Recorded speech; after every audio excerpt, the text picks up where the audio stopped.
At the restaurant, my sister Kelsey announced to everyone, "Get out of here, go find another table. This one's for family, not adopted girls." They all laughed and agreed.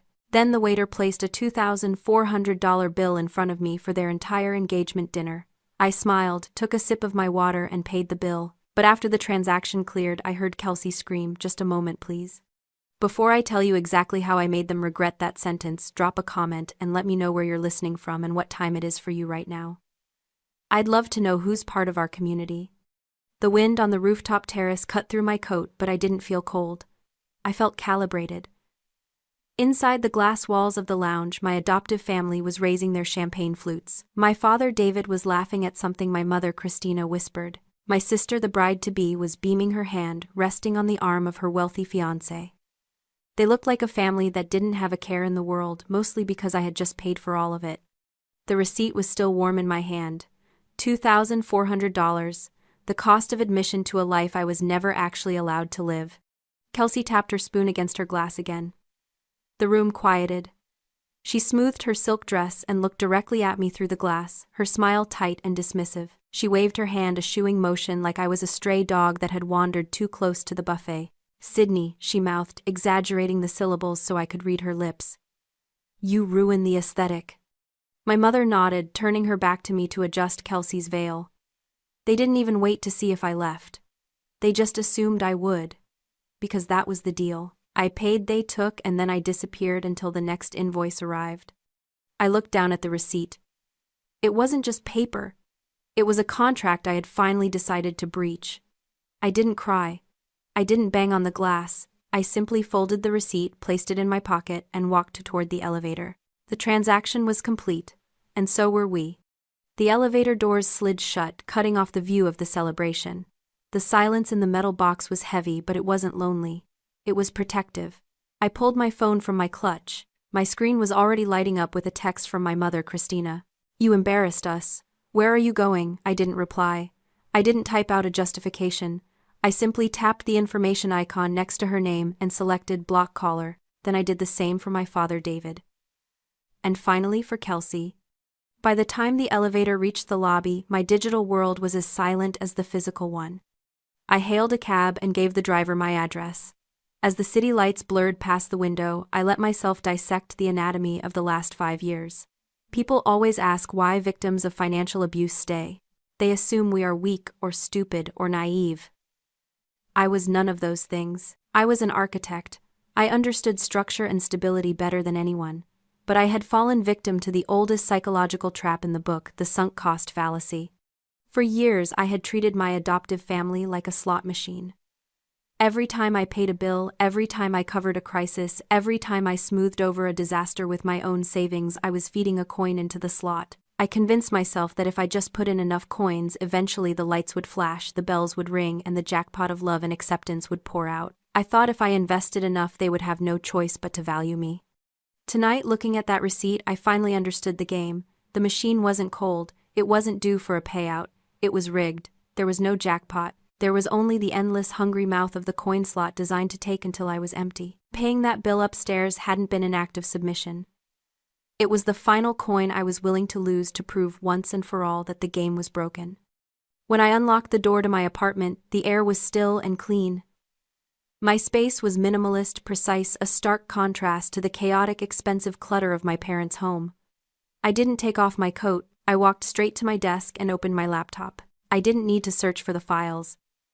I knew exactly where they were. I opened a spreadsheet titled simply The Ledger. It was a document I had started 5 years ago, not out of malice but out of a desperate need to track where my salary was going. I scrolled to the top. The first entry was from 5 years ago, Brandon's transmission repair, $1,200. My younger brother had wrecked his car, and my father claimed they were liquidity challenged. I paid it. I scrolled down. Kelsey's tuition supplement, $4,000. David's back taxes, $8,500. Christina's medical emergency spa retreat, $3,000. Row after row.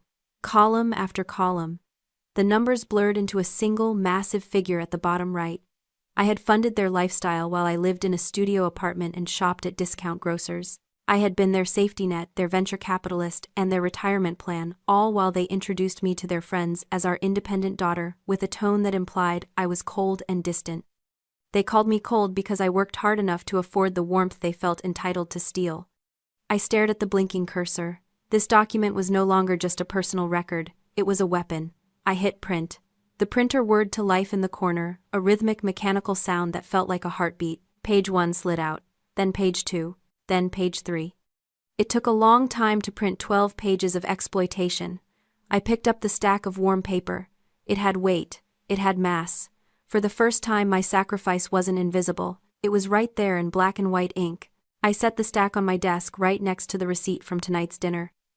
The audit was finished. Now the collection process would begin. I woke up the next morning not to sunlight but to the vibration of my phone on the nightstand. It had been buzzing intermittently all night, a persistent, angry insect I had trapped in silence. I picked it up. My lock screen was a wall of notifications. Missed calls from blocked numbers, voicemails from unknown callers, and text messages from neighbors and family friends I hadn't spoken to in years. My mother, Christina, had bypassed the block by using our next-door neighbor's phone. The message was time-stamped 7:04 a.m. Sydney, this is selfish and dramatic even for you. Your father is sick with worry. We need that credit card for the venue deposit today. Come back and apologize or don't bother coming for Christmas. You are destroying this family. I stared at the words. Selfish. Dramatic. Destroying. The vocabulary of the narcissist. They weren't worried about me. They were worried about the deposit. The family they were accusing me of destroying was actually just their financial ecosystem, and I had just removed the keystone species. I didn't reply. I didn't feel the old familiar panic, the urge to smooth things over, to apologize for taking up space to fix it. Instead, I felt a strange cold calm. I swiped the notification away. Then I opened Instagram. My sister Kelsey had been busy. She had posted a photo from the engagement party. It was a group shot, my parents Kelsey, her fiancé, and my brother Brandon, all laughing, holding champagne flutes. The caption read, "So grateful to be surrounded by real family who supports me unconditionally. Sad that some people choose jealousy over joy, but we won't let negativity ruin our blessings. Family first, blessed real love." The comments were a chorus of validation. You deserve the best, ignore the haters, love you guys. They were rewriting history in real time. I was being painted as the bitter, jealous spinster who couldn't handle her sister's happiness. It was a narrative they had been seeding for years. Sydney the workaholic, Sydney the cold one, Sydney the outsider. Now they were harvesting it. I sat at my kitchen island, coffee in hand, and looked at the stack of papers I had printed the night before. The ledger. 12 pages of undeniable financial truth. My brother Brandon texted me from a burner app. "Yo, Dad's losing it. Just send the card info so he can pay the vendor. Stop being a psycho." I took a sip of coffee.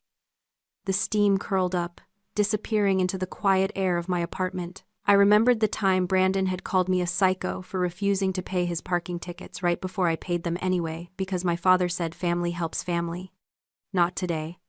I picked up the ledger and slid it into my leather portfolio. I dressed in my sharpest suit, charcoal gray, tailored severe. I wasn't dressing for a family meeting. I was dressing for war. I walked out of my apartment and into the morning light. My phone buzzed again in my pocket. I ignored it. Let them scream into the void. Let them spin their stories. I had the receipts and I was done paying the bill. My architecture firm was a fortress of glass and steel in the center of the financial district. It was the one place in my life that operated on logic, physics, and merit. When I walked through the revolving doors, I usually felt a sense of relief, but today, the air in the lobby felt charged. Sitting on one of the Barcelona chairs, looking entirely out of place and yet completely in command, was Great Aunt Catherine. My steps faltered for a fraction of a second. Catherine was the family pariah. In the mythology of my adoptive family, she was the villain, the cold, wealthy widow who had abandoned the family to hoard her fortune. My mother, Christina, called her the witch. My father, David, refused to speak her name. I hadn't seen her since I was 10 years old, but I recognized the posture. She sat with a spine of steel, dressed in a tailored cream suit that probably cost more than my first car. She saw me. She didn't smile. She didn't wave. She simply stood up, picking up a thick, leather-bound file folder from the seat beside her. "Sydney," she said, Her voice was like dry ice. "We need a room, somewhere without ears." I didn't ask why she was here. I didn't ask how she knew where I worked. I simply nodded and led her past the receptionist scanning my badge to open the secure doors. We walked in silence to conference room B, a soundproof glass box overlooking the river. I closed the door. "Hello, Aunt Catherine." "Don't waste time on pleasantries," she said, placing the heavy file on the mahogany table. "I saw what happened last night. The rooftop. The bill. The exit." I stiffened. "How, you weren't there?" "I have eyes everywhere, Sydney. I've been watching you for 11 months. The confession hung in the air. I looked at her, really looked at her, and realized that the coldness my family complained about wasn't malice. It was precision. It was the same look I saw in the mirror. "Why?" I asked. "If you've been watching, why didn't you say anything? Why didn't you help me when I was paying for Brandon's car or Kelsey's tuition?" Catherine sat down, folding her hands over the file. "Because you weren't ready." This was the perspective of the silent witness. She explained that she had tracked the financial abuse for years. She knew about the emotional blackmail. She knew about the exclusion, but she also knew the psychology of the victim. "If I had intervened 6 months ago," Catherine said, her voice steady and factual, "you would have defended them. You would have said they were struggling. You would have used my money to bail them out again. I couldn't save you, Sydney. You had to save yourself first. You had to be the one to walk away from the table." She tapped the file with a manicured fingernail. "Last night you finally cut the cord. You stopped the transaction. That means you are finally ready to see what I have in here." I looked at the folder. It was thick, stuffed with documents. "What is it?" I asked. "Proof," Catherine said. "Your mother told you that your birth parents died penniless. She told you that she and David took you in out of the goodness of their hearts despite the financial burden." "Yes," I said. "They remind me of it every Christmas." Catherine's eyes flashed with a sudden terrifying anger. It was the only crack in her armor. "Lies," she hissed. "Your parents didn't leave you nothing, Sydney. They left you everything. And for 25 years, Christina and David haven't just been using you. They have been stealing from you." She slid the file across the table. "Open it." I opened the file. The first page wasn't a bank statement. It was a letter yellowed with age, written in handwriting I didn't recognize. It was dated 25 years ago, 2 weeks before my birth parents died in the car accident that redefined my existence. "To our daughter, Sydney. So you will always have a foundation." Below it was a bank statement from the year I turned 18. The balance wasn't zero. It was $1,400,000. The air in the conference room seemed to vanish. I couldn't breathe. My mother Christina had drilled a specific narrative into my head since I was old enough to understand money. She told me my birth parents were irresponsible dreamers who died with mountains of debt. She told me that she and David had taken me in at great personal financial risk, that raising me was an act of charity that nearly bankrupted them. It was the guilt I had carried my entire life. It was the reason I paid their bills without question. "They lied," I whispered. The words felt heavy like stones dropping into deep water. "They didn't just lie," Catherine said, her voice sharp and precise. She reached over and turned the page to a legal document. It listed Christina as the trustee, and Catherine as the original executor. "I set this trust up with your father," Catherine said. "I was supposed to watch over it, but when you were 7, David came to me with tears in his eyes. He showed me documents, forged documents I know now, claiming the entire fund had been wiped out by bad investments during the market crash. They told me there was nothing left. They told me they were struggling to feed you." Catherine's hand clenched into a fist on the mahogany table. I believed them. I stepped back. I let them play the martyrs because I thought they were actually sacrificing to raise you. I didn't know I was leaving the fox in charge of the hen house. I flipped through the pages. The file was a forensic autopsy of my stolen life. I saw the withdrawal records. They weren't for my education or my health care. Withdrawal $12,000, Kelsey's private school tuition. Withdrawal $55,000, David's consulting business capital. Withdrawal $8,000, family vacation, Disney World. I remembered that vacation. They went when I was 12. They left me with a neighbor because they said they couldn't afford a ticket for me. I sat in Mrs. Higgins' living room for a week thinking I was a burden while they spent my inheritance on mouse ears and hotel suites. I turned to the most recent page. The transaction was dated 3 days ago. Withdrawal. $25,000. Venetian rooftop deposit. The world tilted on its axis.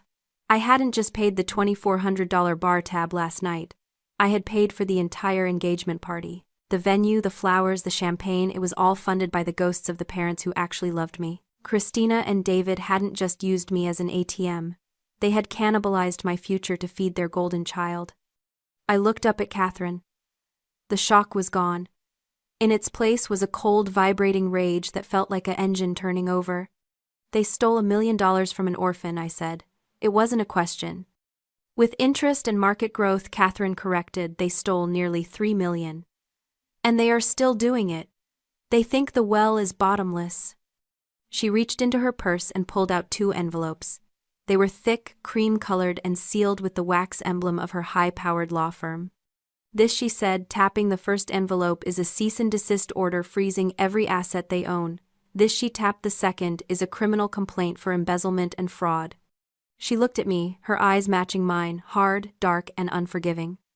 They are hosting a brunch this morning, Catherine said. At the country club. To celebrate the engagement. I stood up. I didn't need to ask where the money for the brunch came from. I closed the file. Let's go, I said. I think it's time we crashed the party. The country club brunch was a sea of pastel linens and forced laughter. From the entryway, I watched them. My family was holding court at the center table, surrounded by extended relatives and Kelsey's future in-laws. My father, David, was standing with a mimosa in hand midway through a toast about the sanctity of family support. The irony was so thick I could taste it, metallic and bitter. Beside me, Great-Aunt Catherine adjusted her silk scarf. She looked like a general surveying a battlefield she had already wired for demolition. Ready? She asked. Let's burn it down, I said. We walked in. The silence spread outward from the door like a shockwave. Heads turned, glasses lowered. When my mother Christina saw us, her smile curdled into a mask of panic. She stood up too quickly, her chair screeching against the marble floor. Sydney, she hissed, rushing toward us to intercept the scene before it reached the head table.